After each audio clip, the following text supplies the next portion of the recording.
நமஸ்தே. இப்போ நம்ம விஷாரத் பொருவா பேப்பர் 1ல் இருக்கக்கூடிய டிப்னி தான் பார்த்துட்ருக்கோம். இல்லை நம்ம 3rd டிப்னி படிச்சுட்டு இருக்கோம். ஓகே, படிக்கலாமா? मुंशी प्रेमचंद जी हिंदी उपन्यासों का सम्राट माने जाते हैं. निर्मला उनका ही लिखा अनुभव उपन्यास है. बालचंद्र सिन्हा इसी उपन्यास का पात्र है. ஓகே, இதில் என்ன சொல்லியிருக்காங்க? முன்ஷி பிரேம்சந்த் ஜி தான் இந்த நிர்மலான்ற லெசனோட ஆத்தர். இவர் வந்து கிங் ஆஃப் ஹிந்தி போயம்ஸ் அப்படின்னு சொல்லக்கூடிய ஒரு நாவல்ஸ்னு சொல்லலாம். நிர்மலா வந்து அவரோட ஒரு incomparable novel. Okay, Balachandra Sinha अपने बेटे का विवाह वकील उदय बनलाल की बेटी निर्मला के साथ तय करते हैं. ஓகே, பாலச்சந்திர சின்ஹா யார் அப்படின்னா இந்த புவன் மோகன் சின்ஹா இருக்கா இல்லையா, அவரோட அப்பா தான் பாலச்சந்திர சின்ஹா. பாலச்சந்திர சின்ஹா வந்து இது வக்கீல் உதய பன்லாலோட பொண்ணான நிர்மலாக்கோடல கல்யாணம் பண்ணி வைக்கலான்னு முடிவு பண்ணியிருந்தாங்க. वे दहेज नहीं मांगते हैं.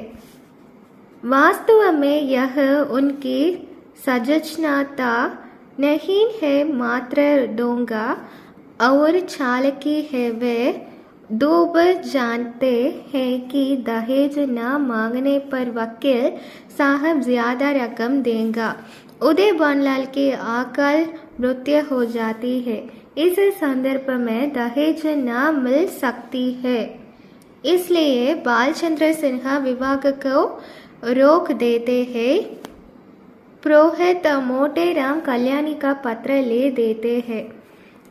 उसका पढ़ने के बाद बालचंद्र सिन्हा की पत्नी रंगीली बाई पिघल जाती है, लेकिन बालचंद्र सिन्हा तरस नहीं खाते. ஓகே, இப்போ என்ன ஆகுது அப்படின்னா அவங்க ரெண்டு பேரையும் இதை கல்யாணத்தை பற்றி பேசும்போது இதை பாலச்சந்திர சின்ஹா என்ன சொல்கிறாங்க அப்படின்னா, எங்களுக்கு டௌரி எதுவுமே வேண்டாம் அப்படின்னு சொல்கிறாங்க. அது ஏன் அப்படி சொன்னாங்க அப்படின்னா, அப்படி சொன்னால் தான் அவங்களோட பொண்ணுக்கு நிறைய டௌரி போடுவாங்க அப்படிங்கிற ஒரு மைண்ட் செட்டில் சொல்லியிருப்பாங்க. இப்போ என்ன ஆகுது அப்படின்னா, வக்கீல் வந்து இறந்து போயிடுவாங்க இல்லையா, அப்போ என்ன ஆகுது அப்படின்னா, நாங்கள் டௌரி வாங்காமல் இந்த கல்யாணம் பண்ண மாட்டோம் அப்படின்னு அவங்களோட அம்மாவான கல்யாணிக்கிட்ட சொல்கிறாங்க. இந்த டைமில் பாலச்சந்திர சின்ஹா கிட்ட இந்த வந்து புரோஹித்தான மோட்டேராம்னு ஒரு புரோஹித் இருக்கார். கல்யாணி என்ன பண்ணுறாங்க அப்படின்னா, எப்படியாச்சும் இந்த கல்யாணத்துக்கு சம்மதிங்க அப்படின்னு சொல்லி ஒரு லெட்டர் எழுதி இந்த மோட்டேராம் கிட்ட கொடுக்குறாங்க. இந்த பாலச்சந்திர சின்ஹாவோட வீட்டில் சொல்லி கொடுக்குறாங்க. ஆனால் அந்த லெட்டர் படித்ததுக்கப்புறமே பாலச்சந்திர சின்ஹாவோட மனசு இறங்காது. ஆனால் அவரோட ஒய்ஃபான ரங்கீலி பாய்க்கு வந்து மனசு கேட்காது. அப்போது ரங்கீலி பாய் வந்து பாலச்சந்திர சின்ஹா கிட்ட பேசுவாங்க, இதுக்கு நம்ம ஒத்துக்கலாமே, இதில் என்ன தப்பு அந்த மாதிரி சொல்லுவாங்க. ஆனால் பாலச்சந்திர சின்ஹா வந்து மனசே இல்லாமல் ஒத்துக்க மாட்டார். புரோஹித் मोटेराम की मौजूदगी में वे 5 नौकरों को बार बार बुलाकर झूठी शान दिखाते हैं. हर बार एक ही बूंदा नौकर हासिल होता है. अपने नाम पर दब्बा ना लगे, इस वास्ते वे मोटेराम को 10 रुपये दक्षिणा में दे बेचते हैं.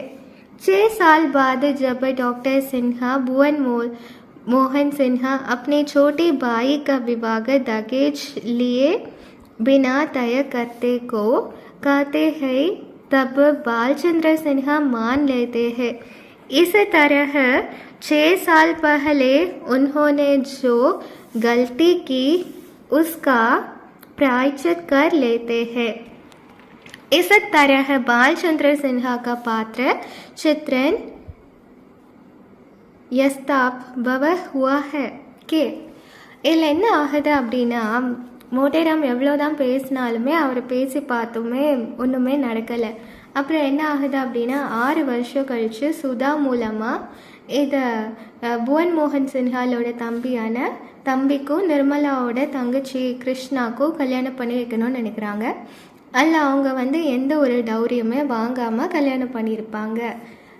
இந்த டைம் வந்து என்ன ஆகும் அப்படின்னா, இந்த பாலச்சந்திர சின்ஹா வந்து சரி இப்படி பண்ணிக்கலாம் அப்படின்னு, ஏன்னா அவர் பண்ண தப்புக்கான ஒரு பிராய்ச்சித்தை மட்டும் இது இருக்கட்டும்னு நினச்சி அவரும் ஓகேன்னு சொல்லியிருப்பாங்க.